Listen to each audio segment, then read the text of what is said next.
बिलासपुर के सारे प्रखर पत्रकारों को मेरा सादर प्रणाम। मंच पर बैठे हुए कांग्रेस के सारे नेतृत्व को मेरा प्रणाम। मेरे छोटे भाई और आपके प्रत्याशी देवेंद्र यादव जी का आज नामांकन है और इसीलिए मैं बिलासपुर आई हूँ और ये सौभाग्य है मेरा कि आप लोगों से मुखातिब हूँ इस प्रेस वार्ता के लिए।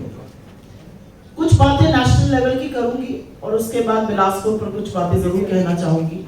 थोड़ा अध्ययन किया, पता किया क्या इश्यूज है यहाँ के, और मुझे ऐसा लगता है आप मुझसे एक नहीं, आप मुझसे 10 सवाल पूछेगा। हम लोग राहुल गांधी के सिपाही हैं, न सवाल पहले से लिख कर लेते हैं और न सवालों पर रिस्ट्रिक्शन लगाते हैं।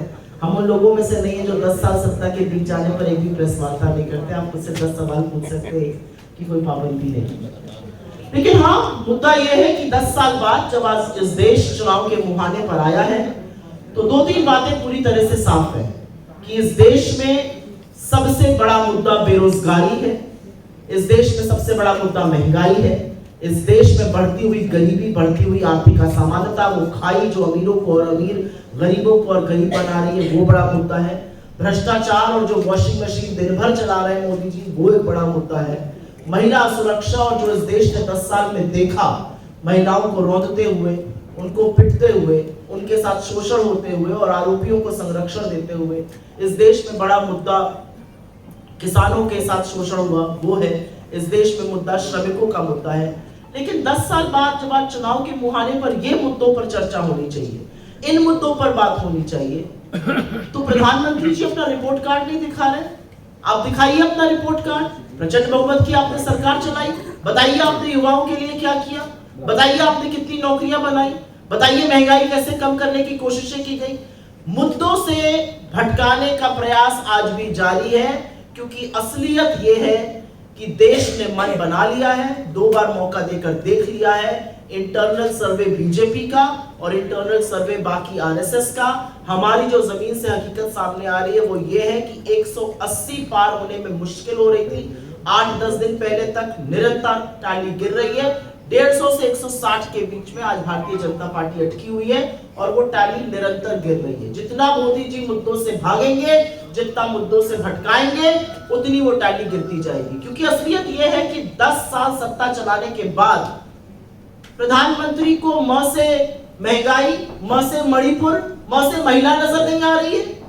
क्या अनर्गल बातें कर रहे हैं जाकर रैलीज में। आपको जितना दोषारोपण करना था आपने कर लिया, आपको जितना विपक्ष को, नेहरू को कोसना था आपने कोस लिया। अब चुनाव का वक्त आया है, चुनाव में लोग जानना चाहते हैं आपने क्या किया। क्योंकि असलियत ये 10 साल में एक ऐसा काम नहीं किया जो गिना सके। एक बड़ी व्हाट्सएप यूनिवर्सिटी खोली, उसके अलावा कोई काम नहीं किया और आगे की कोई रणनीति दिखाई नहीं देती है। तो मैं 2 मिनट जिन मुद्दों का मैंने उल्लेख किया है उस पर हमारा क्या विचार है, हम क्या सोच रहे हैं उसके बारे में, उस पर जरूर आपसे चर्चा करना चाहेंगे। आप इस देश में 65% लोग अगर 35 वर्ष से कम आयु के हैं, हम कूद कूद कर दुनिया के सामने सीना ठोक कर कह रहे हैं दुनिया में सबसे युवा देश हमारा है। युवाओं के भविष्य की बात कौन कर रहा है? आपका तो नारा था 2 करोड़ रोजगार सालाना देने थे, कहां है वो 20 करोड़ रोजगार? वो रोजगार क्यों नहीं हुए? और आज की भयावह स्थिति ये है कि हर घंटे 2 युवा आत्महत्या करने को मजबूर है। युवाओं की बात नहीं होती है, पेपर लीक हो जाता है, न्यायालय में लंबित हो जाता है, युवा हक की बात करता है उसको लाठियों से पीटा जाता है। तो अगर विश्व का सबसे युवा राष्ट्र है तो यहां पर महंगाई समस्या नंबर 1 to समस्या नंबर 10 है। अगर आप लोगों को रोजगार नहीं दीजिएगा तो इसी से अराजकता फैलेगी, इसी से सामाजिक असुरक्षा बढ़ेगी और इसी से भविष्य चौपट हो रहा है युवाओं का। इसलिए हमने मैं हर समस्या भी बताऊंगी और उसका समाधान जो हमने अपने मैनिफेस्टो में डाला है उसको भी बताऊंगी। हमारे मैनिफेस्टो में हमने प्रमुख 4 बातें युवाओं के लिए कही है। हमारा पहला कहना है कि 30 लाख केंद्र सरकार में सरकारी पद खाली हैं, उनको तुरंत भरा जाएगा। हमारी दूसरी बात है कि डिग्री और डिप्लोमा धारक जो अप्रेंटिसशिप एक्ट के तहत अप्रेंटिसशिप करना चाहते हैं उनको 8500 रुपए महीना, मतलब 1 साल के लिए 1 लाख पर अप्रेंटिसशिप दी जाएगी। तीसरी बड़ी बात, और ये अग्निवीरों के बारे में बात है, किसी देश की सुरक्षा, कोई जवान सरहद पे ठेके पे खड़ा होता है, आपने सेना को भी ठेके पे चलाने का काम कर दिया। आप 4 साल में 24 साल के लड़के को रिटायर करने की बात कर रहे हैं, उनका क्या होगा? तो अग्निवीर को खत्म किया जाएगा और जैसे पुरानी व्यवस्था थी वो बहाल की जाएगी। और अंत में पेपर लीक पर इतना सख्त कानून बनेगा, क्योंकि पेपर लीक उत्तर भारत में एक बहुत बड़ा मुद्दा है। लोग मेहनत करते हैं, जी तोड़ मेहनत करते हैं, माँ एक रोटी कम खाती है कि बच्चे पढ़ लिख जाए, इम्तिहान के दिन गाजर मूली की तरह भर कर जाते हैं, इम्तिहान देते हैं, पता चलता है पेपर लीक हो गया। उसके खिलाफ इतना सख्त कानून बनेगा कि पेपर लीक माफिया की रूह कांप जाए और बच्चे के साथ इस तरह का शोषण ना हो। तो सबसे पहली बात तो मैं ये करना चाह रही थी। दूसरी बात मैं करना चाहती हूँ नारी न्याय की, क्योंकि हमारा जो मैनिफेस्टो है उसके 5 स्तंभ है: किसान न्याय, युवा न्याय, श्रमिक न्याय, नारी न्याय और हिस्सेदारी न्याय। नारी न्याय की बात इसलिए करनी जरूरी है क्योंकि देश की आधी आबादी को जब तक पूरा हक नहीं मिलेगा, आप अभिनंदन, वंदन, अभिवादन कुछ भी कर लीजिए, महिला आज असुरक्षित है। यह सच है कि 10 साल में इस देश ने हाथरस में बेटी को 2:30 बजे रात को जलते हुए देखा। यह सच है कि इस देश ने आप ही के विधायक के द्वारा हत्या और बलात्कार होते हुए उन्नाव में देखा। यह सच है कि आपके दूसरे विधायक को पॉक्सो एक्ट में दोषी पाते हुए देखा। यह सच है कि लखीमपुर में निर्वाचित महिला सदस्य का चीरहरण होते हुए देखा। यह भी सच है कि इस देश की सबसे डेकोरेटेड महिला एथलीट्स ने जब शोषण की बात उठाई तो उनको बूटों के तले रौंदा गया और उनके आरोपी का, जिसका चार्जशीट में नाम है, उसको संरक्षण दिया गया। तो महिला सुरक्षा की, महिला भागीदारी की अगर बात नहीं होगी तो आधी आबादी के साथ न्याय नहीं। और इसीलिए हमारा मैनिफेस्टो कहता है कि 50% सरकारी नौकरियां लड़कियों के लिए, युवा महिलाओं के लिए आरक्षित होंगी। हमारा मैनिफेस्टो कहता है कि गरीब महिला के हाथ में डायरेक्ट पैसा दिया जाएगा, 1 लाख रुपए सालाना, 8500 रुपए महीना। जो गरीब महिला परिवार की सदस्य है उसको वो पैसा दिया जाएगा। किसान न्याय के बारे में बात करना जरूरी है। 10 साल से किसान एमएसपी की मांग कर रहा है। बड़े बड़े वादे करके आए थे मोदी जी, एमएसपी पे ये कर दूंगा, किसानों की आय दुगनी कर दूंगा। ऐसा कुछ होता दिखा नहीं। लेकिन जब किसानों ने अपने हक की बात करी तो 700 किसानों की शहादत हो गई। उसके बाद घुटने टेकने का काम किया गया। उसके बाद 3 काले कानून वापस लिए गए। किसान जब दिल्ली आना चाहता है, दिल्ली किसी के बाप की बपौती है। दिल्ली इस देश में सबका है। जितना दिल्ली आपका है उतना दिल्ली मेरा है, उतना इनका है, उतना किसी और का है, उतना एक मजदूर का है, उतना एक किसान का है। इस देश की, राष्ट्र की राजधानी है दिल्ली। किसान क्या करना चाहता था? दिल्ली आकर शांतिपूर्वक दर से प्रदर्शन ही तो करना चाह रहा था। उसके रास्ते खुदवा दिए, उस पे कीले बिछवा दी, आंसू गैस के गोले छोड़े गए किसानों पर। किसानों को आतंकी, मवाली, न जाने क्या क्या कहा गया। और हमारा मानना है कि जब तक इस देश का किसान समृद्ध नहीं होगा, यह देश प्रगति नहीं कर सकता है। किसानों को एमएसपी की कानूनी गारंटी देने का वादा करते हैं हम, किसानों की कर्जा माफी करते हैं और डंके की चोट पर कहते हैं कि किसानों की कर्जा माफी होनी चाहिए। इसलिए होनी चाहिए क्योंकि अगर आप 16 लाख करोड़ अमीर पूंजीपतियों का माफ कर सकते हैं तो किसानों की भी कर्जा माफी करनी ही पड़ेगी। जीएसटी जिस तरह से खाद पर, बीज पर, कीटनाशक पर, खेती के अन्य उपक्रमों पर जो जीएसटी लग रही है, कृषि को जीएसटी मुक्त करने की पूरी कोशिश करेंगे, पूरा प्रयास करेंगे। ये हमारी गारंटी किसानों को।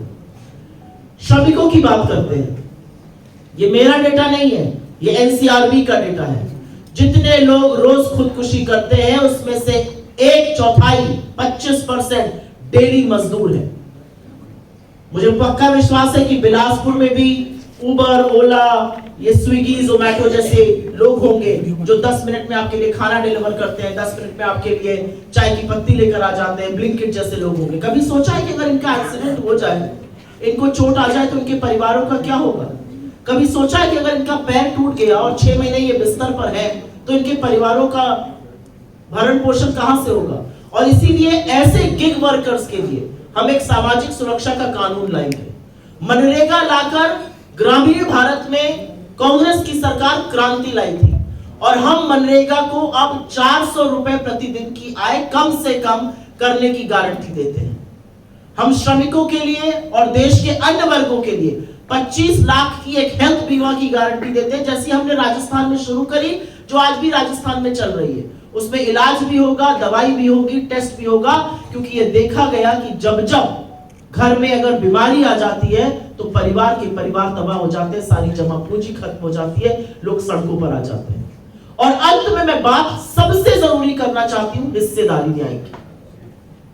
73% आबादी है देश की, पिछड़े, दलित, शोषित, वंचित, आदिवासी वर्ग, कहां है उनका प्रतिनिधित्व? मीठी मीठी बातें करना तो ठीक है, कहां है वो लोग? क्यों नहीं उनका प्रतिनिधित्व है? क्यों आईएम्स में उनकी 5% है? क्यों आईआईटीज में वो 4% है? क्यों आईएएस के टॉप में 90 में से वो 3 है? कहां है ये लोग? और कैसे सुनिश्चित किया जाएगा कि उनका ज्यादा रिप्रेजेंटेशन हो? मेरे नेता एक बात कहते हैं, पैर में चोट आ जाए तो प्लास्टर लगेगा या बैंडेज ही लगेगा या सिर्फ पानी से ही सेक कर आप ठीक हो जाइएगा, इसका फैसला तो एक्सरे ही करता है कि लिगामेंट टेयर हुआ है, कि हेयरलाइन फ्रैक्चर है, कि पूरी हड्डी टूट गई है। तो ये एक्सरे करना जरूरी है। और इसीलिए हम कहते हैं कि सामाजिक और आर्थिक जातिगत जनगणना जरूरी है। जो पिछड़े हाशिए पर लोग हैं, जो आदिवासी दलित लोग हैं, जो मेन स्ट्रीम में नहीं है, उनको आगे लाना पड़ेगा। और राहुल जी एक बात पूछते हैं, उस बात को जितना ज्यादा पूछा जाए उतना जरूरी है। आप एक एक इंडस्ट्री उठा के देख लीजिए, हिंदुस्तान की टॉप 500 कंपनीज देख लीजिए, कितने के सीईओ दलित, ओबीसी या आदिवासी है? एक के नहीं। मीडिया के एडिटर्स और ओनर्स देख लीजिए, एक के नहीं। क्या उनके अंदर कुछ दिमाग की कमी है? बिल्कुल नहीं। वो हमारे और आपसे ज्यादा सामर्थ्य में है, शायद हमारे और आपसे ज्यादा जुझारू है, लेकिन रिप्रेजेंटेशन की कमी है और उसको हम सुनिश्चित करेंगे। जितने भी पट्टे अभी तक निलंबित है, हम उसको 1 साल में पूरा करने की गारंटी देते हैं। फॉरेस्ट एक्ट पूरी तरह से लागू किया जाएगा। ये कुछ बातें मैनिफेस्टो की हैं, लेकिन ये मैं जरूर कहना चाहती हूं कि 10 साल बाद कुछ सवाल भी पूछने पड़ेंगे। आज गारंटी शब्द चुरा लिया मोदी जी ने, कहते हैं मेरी गारंटी है, और मेरी गारंटी का मतलब है प्राण जाए पर वचन न जाए। बातें तो उनसे बढ़िया कोई कर नहीं सकता है। 15-15 लाख सबके अकाउंट में आने थे, ये भी गारंटी थी। 2 करोड़ सालाना रोजगार बनने थे, 20 करोड़ बन गए होते, ये भी गारंटी थी। 100 स्मार्ट सिटी बननी थी, ये भी गारंटी थी। गारंटी तो थी किसान की आय दोगुनी करने की 2022 तक। गारंटी तो थी $5 ट्रिलियन इकोनॉमी बनाने की 2022 तक। गारंटी तो थी रुपए और डॉलर को एक दाम पर ले आए कि रुपए को पहुंचा दिया 83 के पार, अब तो उसको भी शतक लगाने की बारी लगती है। गारंटी तो थी पेट्रोल और डीजल 35 पे मिलेगा, मिल रहा है 100 के पार। तो गारंटी बहुत बड़ी बड़ी करी मोदी जी ने। गारंटी तो थी चीन को लाल आंख दिखाने की, आंख मूंदकर मुंह में दही जमाकर बैठ जाते हैं। असलियत यह है कि महंगाई के नाम पर जितना ढिंढोरा पीटा गया 2014 से पहले, आज महंगाई का यह आलम है कि एक मध्यम वर्ग परिवार 2 जून की पौष्टिक आहार खा ले, जिस थाली में दाल भात रोटी तरकारी दही अचार पापड़ हो, वो मुश्किल है। और मुश्किल इसलिए है क्योंकि आटा दही पर जीएसटी लगाने वाली ये पहली सरकार है, पढ़ाई दवाई पर जीएसटी लगाने वाले ये पहले लोग हैं। तो महंगाई की कोई चर्चा ही नहीं है। महंगाई की बात करो तो कहते भाई हम लहसुन प्याज नहीं खाते। नौकरी की बात करो तो पकौड़े तल लो। चलो साहब, पकौड़ा तलने को भी तैयार है, लेकिन पकौड़ा तलने वाले तेल को भी तो आप 90 से 220 पर ले आए। उस गैस को भी तो 400 से 1200 पहुंचा दिया आपने। बड़े बड़े कीर्तिमान स्थापित किए हैं मोदी जी ने। ऐसे बड़े कीर्तिमान स्थापित किए हैं कि इस देश में किसान, इस देश में युवा, इस देश में महिला आज आतंकित है, तंग है। और जब मोदी जी कहते हैं ये ट्रेलर है, तो लोग कहते हैं प्रभु ट्रेलर में ही पेट भर गया है, पूरी पिक्चर देखने की का कलेजा नहीं है, अब झूला उठाने का वक्त है। क्योंकि बिलासपुर में हूं तो जरूर बिलासपुर के बारे में कुछ बातें करना चाहूंगी। और जैसा कि यहाँ पे कहा गया, बिलासपुर न्याय धानी है, संस्कार धानी है, लेकिन बिलासपुर का क्या हुआ और बिलासपुर का बहुत कुछ हो सकता था, वो क्यों नहीं हुआ? 7 बार से भारतीय जनता पार्टी के सांसदों ने बिलासपुर का प्रतिनिधित्व किया है, और उसके बावजूद भी बिलासपुर जो बहुत संघर्ष का शहर है, जो आंदोलन का शहर है, क्रांति का शहर है, जिसने लड़कर अपने हक लिए हैं, चाहे वो सेंट्रल यूनिवर्सिटी हो जो कांग्रेस की सरकार ने यहां पर करी, सत्तावी समाज से जो आते थे, गुरु धामीदास जी के नाम पर जो थी, वो भी लड़कर लिया। रेलवे जोन का आंदोलन हो, इतनी बड़ी रेलवे जोन, इतनी प्रॉफिटेबल रेलवे जोन, और उसके बाद बिलासपुर में 6700 गाड़ियां रद्द। अभी मुझे कोई बता रहा था कि पूजा का वक्त चल रहा था, नवरात्र चल रहे थे, रामनवमी था, सब था। 16-17 ट्रेनें रद्द, सिर्फ मालगाड़ी कोयला ढोने के लिए, अडानी जी का कोयला ढोने के लिए बिलासपुर रह गया है। धुआं आप सांसों में अपने लीजिए। आपके बच्चों के लिए रोजगार नहीं है। यहाँ पे रेलवे भर्ती बोर्ड है, कितने लोकल लोगों का भर्ती हो रही है यहाँ पर? यहाँ पर एनटीपीसी है, कितने लोगों की भर्ती हो रही है? यहाँ पर एसईसीएल है, कितने लोगों की भर्ती हो रही है? कि कितने आईआईटी, कितने एम्स, कितने ट्रिपल आईटी बिलासपुर में आए। बिलासपुर रायपुर के बाद दूसरा बड़ा शहर है छत्तीसगढ़ का। क्या दूसरे बड़े शहर जैसा विकास हुआ यहाँ पर? और ये क्यों नहीं हुआ? क्योंकि आपके सांसद चुप रहे। आपके सांसद को फर्क नहीं पड़ता है। 7 बार से आपने भाजपा के सांसदों को जिताया, उनको फर्क नहीं पड़ता है। उनको लगता है वो कुछ भी करेंगे और वो जीत कर आ जाएंगे। तो आपके माध्यम से जनता से मेरी अपील है कि रोटी को भी पलटना पड़ता है। अगर एक बार रहती है एक ही तरफ तो जल जाती है। रोटी को पलटने का वक्त आ गया है, तभी बढ़िया से सिकेगी, तभी पौष्टिक रहेगी, तभी स्वाद भी देगी। मेरे बगल में मेरे छोटे भाई देवेंद्र यादव जी हैं, और मैं ये अतिशयोक्ति नहीं है, इसलिए नहीं कह रही हूं क्योंकि मेरे बगल में बैठे हैं। ये पूरे देश के सबसे युवा मेयर बने 25 साल में। इन्होंने रिकॉर्ड तोड़ा भाजपा के बड़े नेता का। 2 बार के विधायक हैं। शायद ही ऐसा कोई इनके जगह का हो जो इनके पास काम के लिए, मदद के लिए जाता, उसकी मदद ना करे। और मैंने व्यक्तिगत रूप से इनके जैसे जुझारू कम युवा देखे, और इसलिए नहीं कह रही हूं क्योंकि मेरे बगल में बैठे हैं या हमारी पार्टी के प्रत्याशी। भारत जोड़ो यात्रा में जिस तरह से इन्होंने कमान संभाली हुई थी, और जिस तरह से ये आगे की जो लोग आते थे, जो भीड़ आती थी, जो लोग लालायित होकर आते थे, उनको मैनेज करते थे, राहुल जी से मिलवाते थे, और बिना आपक होए मुस्कुराकर, शांति से, प्यार से। मैंने इनको देखा, और मैं आपको अपने दिल की एक बात बताती हूँ। मुझे नहीं पता था जब मैं इनको पहले दिन देखा ये कौन है। मैंने किसी से पूछा ये कौन व्यक्ति है, ये बहुत आगे जाएंगे राजनीति में। उसके बाद पता चला कि ये यहाँ के विधायक है, और कोई शोषा नहीं। हमारे यहाँ तो यूपी में विधायक कहीं आ जाए तो पहले तो 10 गाड़ियां पीछे, 10 गाड़ियां आगे, 10 गनर इधर, 10 गिनर उधर।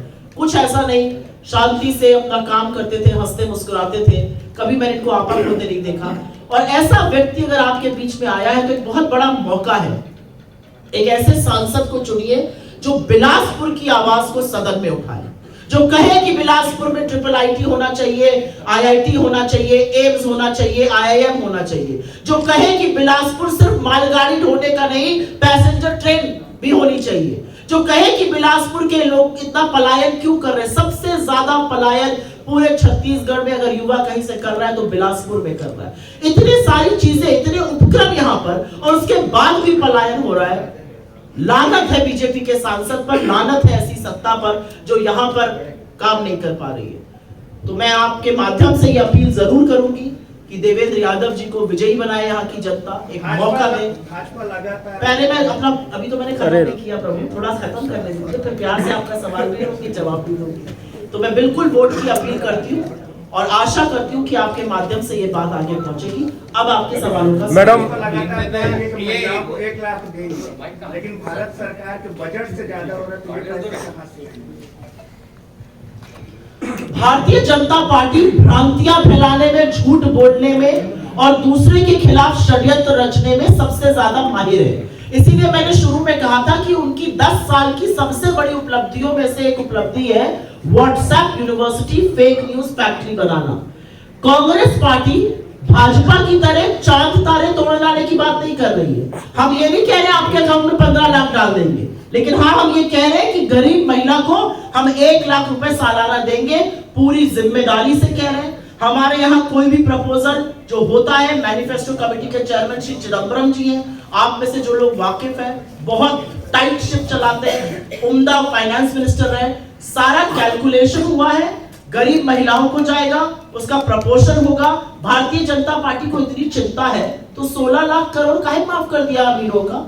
जब गरीबों की बात आएगी, जब किसानों की बात आएगी, जब मजदूरों की बात आएगी तो भारतीय जनता पार्टी को फिस्कल प्रूडेंस, फिस्कल डिसिप्लिन याद आता है। 16 लाख करोड़ अपने मित्रों का बात माफ कर दिया तब नहीं याद आया। 4.5 लाख करोड़ का नुकसान सह लिया कॉर्पोरेट टैक्स कट करके तब नहीं याद आया। आप में से सब लोग इनकम टैक्स देते होंगे, जिनकी आय ज्यादा है वो 33 से 35% के बीच में दे रहे हैं। आपको कुछ रियायत मिली है? आपको कुछ राहत मिली है? मैं चैलेंज के साथ भाजपा के किसी भी नेता को कहती हूँ, 2 चीजों का नाम बता दीजिए जो 5 साल में मध्यम वर्ग के लिए सस्ती हुई हो। मैं फीस स्ट्रक्चर देख रही थी, फीस डबल ट्रिपल हो गई है बच्चों की। गरीब के लिए, मध्यम वर्ग के लिए, मजदूर के लिए, किसान के लिए, महिला के लिए कुछ होगा तो भाई बजट कहां से आएगा? क्यों आपने कॉर्पोरेट टैक्स काटा? कॉर्पोरेट टैक्स 22% पे ले आए, और हमारे आपके जैसे टैक्स पेयर जो है वो 33% दे रहे हैं। कॉर्पोरेट टैक्स आप इतने पर ले आए, और गरीब से गरीब व्यक्ति पर आप आटा और दही पर जीएसटी वसूल रहे हैं। ये किस तरह की बातें करते हैं? मैडम, प्रधानमंत्री महोदय ने अभी हाल फिलहाल अपने कार्यकाल को एपिटाइजर कहा है, साथ ही आपके मैनिफेस्टो को मुस्लिम लीग प्रभावित कहा है। उन्होंने राहुल गांधी की योग्यता पर भी सवाल उठाया है। तो ये सवाल के अलावा यह भी एक सवाल है, क्या राहुल गांधी प्रधानमंत्री मटेरियल है? मैं पहले जो आपने सवाल प्रधानमंत्री जी को कोट करते हुए उठाए उसको जरूर बोलना चाहती हूँ। प्रधानमंत्री जी की कलई तभी खुल जाती है वो जो 10 साल सत्ता चलाने के बाद हमारे मैनिफेस्टो में उनको मुस्लिम लीग नजर आता है। मैं आप सब प्रबुद्ध पत्रकारों को एक चैलेंज देती हूँ, हमारा मैनिफेस्टो खोल लीजिए, पीडीएफ खोलना चाहिए पीडीएफ खोलिए, प्रिंट आउट लेना चाहिए प्रिंट आउट लीजिए, कंट्रोल F करिए, मुस्लिम शब्द ढूंढिए। अगर उसमें मुस्लिम शब्द निकल जाए तो मैं राजनीति छोड़ दूंगी। एक मुस्लिम शब्द नहीं है मैनिफेस्टो में। कहां मुस्लिम लीग नजर आती है? युवाओं के हक पे मुस्लिम लीग नजर आती है, किसानों के हक पे मुस्लिम लीग नजर आती है, सामाजिक न्याय की बात करो तो मुस्लिम लीग नजर आती है, महिलाओं की बात करो मुस्लिम लीग नजर आती है, युवाओं के रोजगार की बात करो मुस्लिम लीग नजर आती है। और ये वो प्रधानमंत्री कह रहा है जिसके सबसे बड़े पूर्वज ने आजादी के आंदोलन में, जब सारा देश आंदोलन था, जब देश भारत छोड़ो आंदोलन में अंग्रेजों को खदेड़ रहा था, जब करो या मरो डू और डाई का नारा था, कौन सरकार चला रहा था मुस्लिम लीग के साथ?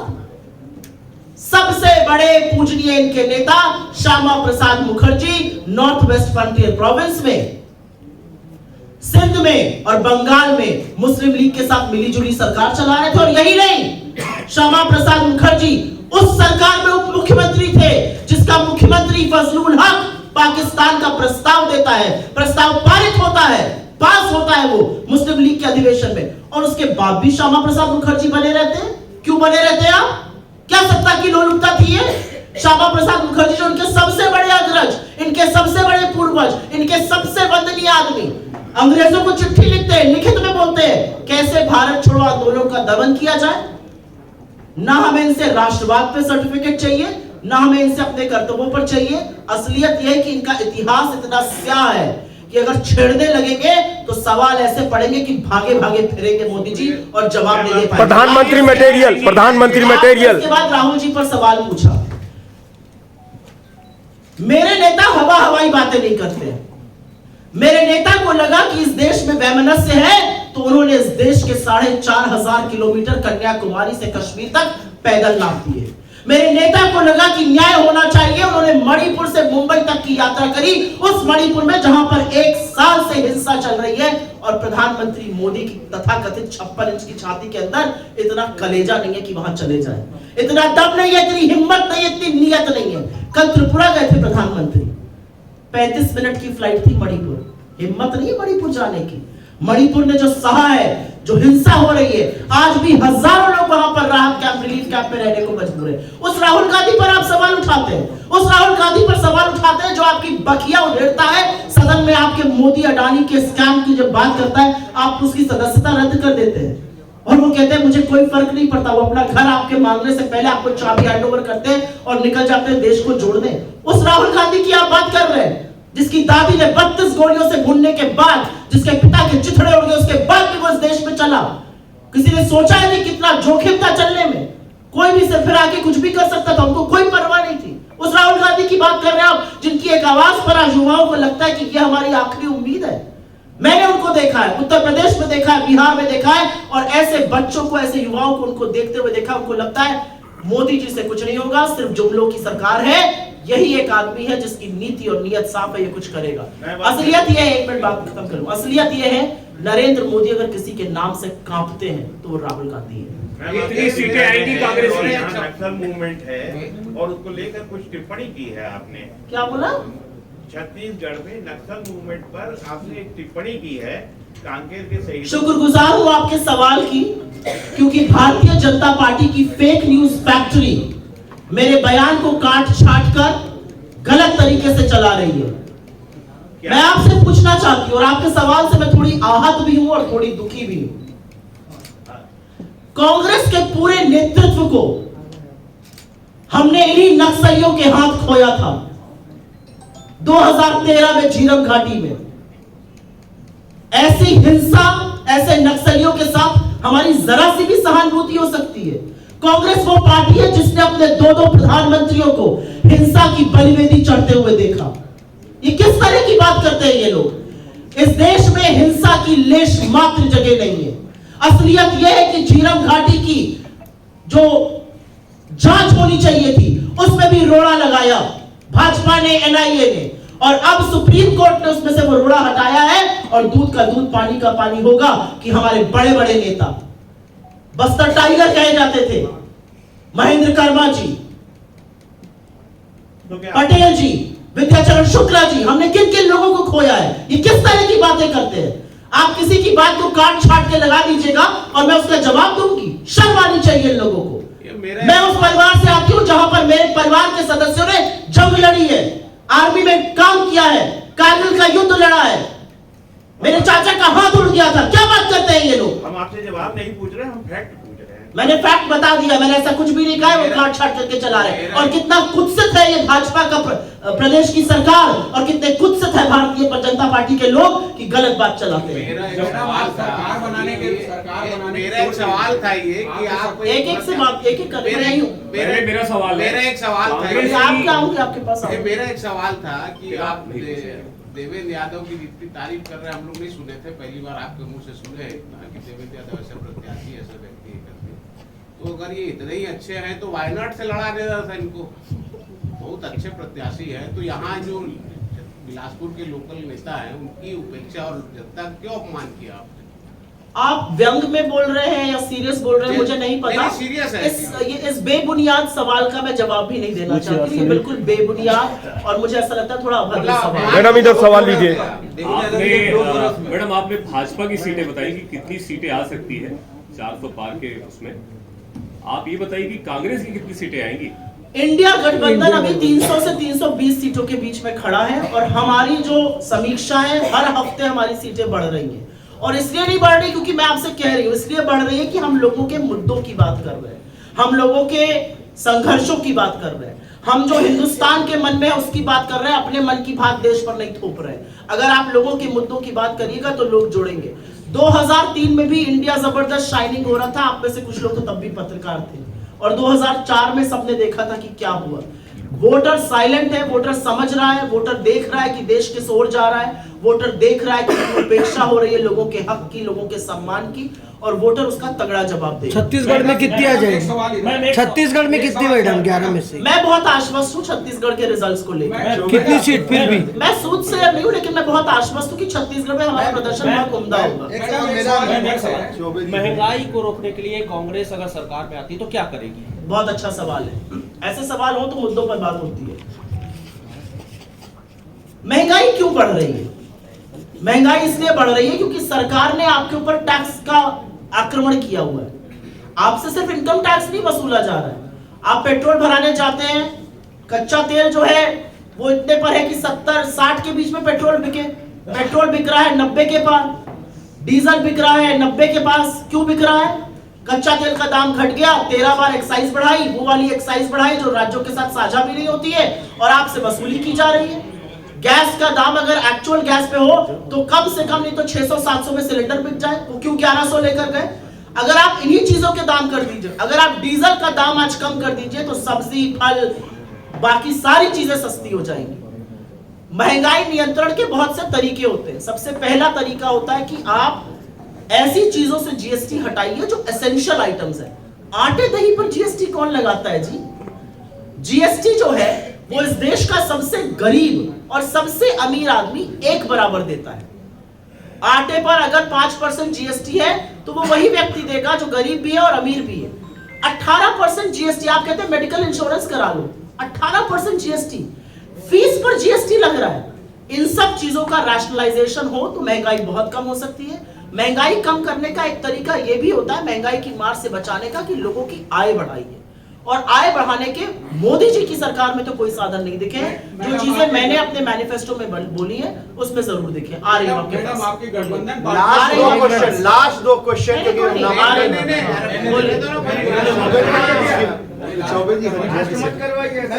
आपने महिलाओं को 1 लाख रुपए सलाह देने की बातचीत की है और उसके फॉर्म भी भराए जा रहे हैं। सारा तो जानकारी हुई थी कि बिलासपुर में फॉर्म भरा ही नहीं जा रहे हैं। तो कैसे आप लोगों तक पहुंच पाएंगे आप लोग? अगर नहीं भराए जा रहे हैं तो मैं बिल्कुल यहाँ पे दरख्वास्त करूंगी जो हमारे लीडर्स बैठे हैं कि बिलासपुर में इसको और ड्राइव को किया जाए और करना चाहिए। अगर नहीं भराए जा रहे तो बिल्कुल भराइए। सेना की वर्दी पहन के मोदी जी सेना के नाम पे वोट मांग रहे हैं। आपकी गठबंधन पार्टियां जो है अपनी मनमानी पे उतर आए हैं, आपसे बिना पूछे प्रत्याशी घोषित कर दे रहे हैं अपने राज्य में। यूपी में भी यही हाल है, महाराष्ट्र में भी यही हाल है, बिहार में भी यही हाल है, पश्चिम बंगाल में भी यही हाल है। आप लोगों मुझे नहीं पता आप किस चीज की बात कर रहे हैं। यूपी में नाम घोषित हमने संयुक्त प्रेस वार्ता करके किया, महाराष्ट्र में नाम घोषित हमने संयुक्त प्रेस वार्ता करके किया, बिहार में नाम घोषित हमने संयुक्त प्रेस वार्ता करके किया। क्या बात कर रहे हैं आप? तो फिर वहाँ के जो यादव हैं, यूपी के जो लालू यादव के लड़के को वापस क्यों जाना पड़ा? अपने हिसाब से फिर आखिरी में क्या? नहीं, आप ये व्हाट्सएप की सवालों का जवाब मैडम, देती हूँ। हमने संयुक्त प्रेस वार्ता करके इंडिया गठबंधन 7 चुनाव लड़ रहा है, जहां पर हमें मन बड़ा करना पड़ा, हमने अपना दिल बड़ा करके पीछे 2 कदम लिए, जहां पर हमें लगा कि नहीं हम बेहतर उनसे लड़ेंगे, हम 2 कदम आगे बढ़े। मैडम, इलेक्टोरल बॉन्ड मुद्दा क्यों नहीं बन रहा है आपका? सेना की वर्दी पहन के वोट मांग रहे हैं, सेना के जवानों की फोटो लगाकर, क्या कहेंगे? मोदी जी सेना की वर्दी पहनने से पहले एक बार आंख बंद करके कान पकड़ के इस देश से माफी मांगे। 20 जाबाजों की शहादत हुई गलवान में, और मोदी जी ने क्या कहा? कोई घुसा हुआ नहीं है। आज भी चीन सरहद के अंदर बैठा है, आज भी लद्दाख के लोग सड़कों पर है और कह रहे हैं कि चरवाहे वहां तक नहीं जा पा रहे क्योंकि चीन ने अतिक्रमण किया हुआ है। मोदी जी एक शब्द नहीं बोलते हैं। 3950 लोगों की हत्याएं हुई है घाटी में, कश्मीर घाटी में आतंकी मुठभेड़ों में। आधे से ज्यादा सैन्य बल के लोग हैं। मोदी जी ने 2020 से श्रद्धांजलि और संवेदना देना व्यक्त कर दिया। तो क्या ये सच नहीं है कि ऐसा हो रहा है? असलियत ये है। इलेक्टोरल बॉन्ड जो मोदी जी ने चलाया, मैं उस पर जरूर बोलना चाहती हूँ। दुनिया का सबसे बड़ा गोरख धंधा, चंदा दो धंधा लो वसूली रैकेट मोदी जी ने चलाने का काम किया है। भ्रष्टाचार के चैंपियन है। लेकिन असलियत यह है कि सुप्रीम कोर्ट ने उनकी कलई खोल दी है, और असलियत एक ये भी है कि सुप्रीम कोर्ट की कलई खोलने के बाद अब पूरा खाका आ गया है किस डेट को किसने कितना चंदा दिया उनको, और फिर कब उनको धंधा मिला, किस डेट पर रेड हुई, कब वहां पर पैसा आया और कैसे वो स्थगित हो गई। मोदी जी जो वॉशिंग मशीन चला रहे हैं, लोगों को भ्रष्टाचार कहते हैं, शाम को अगली सुबह उनको मुख्यमंत्री बना देते हैं। मोदी जी की पार्टी लोगों के खिलाफ चिटफंड पर बड़ी बड़ी किताबें निकालती है, मुख्यमंत्री बन जाती है। ये जो वॉशिंग मशीन है, ये देश की जनता भी देख रही है। अगर आपको लगता है कि आपकी पार्टी में गोता लगाकर, आपकी वॉशिंग मशीन में नहा धोकर लोग साफ सुथरे वापस आ जाएंगे, तो ये घोटाला जनता की आंखों से छिपा हुआ है। बावजूद इसके इलेक्टोरल बॉन्ड को आप मुद्दा नहीं बना पा रहे हैं। आपको लगता है इलेक्टोरल बॉन्ड मुद्दा नहीं? इलेक्टोरल बॉन्ड अभी तक के चर्चा में आपका कहीं भी इलेक्टोरल बॉन्ड नहीं आया। जवाब देके आप जाऊंगी क्योंकि इनका नामांकन होना है। इसको बोली बताइए मैडम। मैं किसी सवाल का जवाब नहीं दूंगा, पहले मैं जवाब दे रहा हूं, मैं नहीं बोल रही। मेरा एक सवाल है। आप कहते हैं इलेक्टोरल बॉन्ड मुद्दा नहीं है। इलेक्टोरल बॉन्ड बहुत बड़ा मुद्दा है। CSDS का सर्वे है, अधिकांश लोग कह रहे हैं भ्रष्टाचार बढ़ रहा है और इलेक्टोरल बॉन्ड को इशू बता रहे हैं। अधिकांश लोग कह रहे हैं कि 55% लोगों का कहना है भ्रष्टाचार 5 सालों में बढ़ा है, और वो केंद्र सरकार को जिम्मेदार ठहरा रहे हैं। बहुत बड़ा मुद्दा है। जनता को कोई मूर्ख समझने की भाजपा में कोशिश न करे। जनता सब देख रही है, सब समझ रही है। क्या वजह है कि कांग्रेस पार्टी से लगातार कांग्रेस ही छोड़कर भाजपा ज्वाइन कर रहे हैं? पहले मैं उनका सवाल का जवाब कितना सीट का आप दावा कर रही हैं? क्या मशीन से होने के बाद भी उतना सीट? अगर मशीन के बिना हेरा फेरी के चुनाव होगा तो मोदी जी को झोला उठाकर जाना पड़ेगा। ये मैं आपको आज कह के जा रहा हूं। क्या वजह है कि